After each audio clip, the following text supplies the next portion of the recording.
आज बघूया आपण SBNCमध्ये बाळ गुंडाळण्याची पद्धत, ते कसे गुंडाळावे. तर एकदम चंचळ जर बाळ असलं तर ते हे जे बाळाला आपण चेक करून म्हणजे गुंडाळून राहिलो तर एवढं थांबत नाही ते एका जागेवर आणि हातपाय असे हलवतात. तर खूप असं म्हणजे स्ट्रगल असते गुंडाळून ठेवण्याच्या पद्धतीमध्ये. आपण बघतच आहात.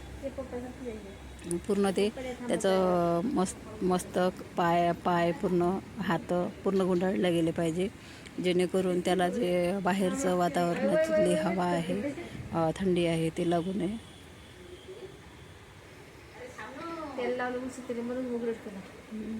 आणि हे बघा, इकडनं गुंडाळण्याचा प्रयत्न करत आहे ते बाळ. पूर्ण लातीनं असं इकडे तिकडे फेकत आहे.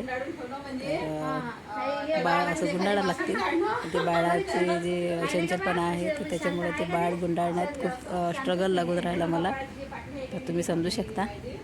आता हे बाळ गुंडाळून झालं, हे योग्य पद्धतीनं झालं, पण ते कसं बाळानं हातपाय हलवल्यामुळं त्याचे जे योग्य दिसायला पाहिजेत हे बाळ पद्धतशीर, तर त्याच्या प्रकारे ते दिसून नाही राहिलं. तर या पद्धतीने आपल्याला बाळाला त्याच्या आईकडे द्यायचं आहे.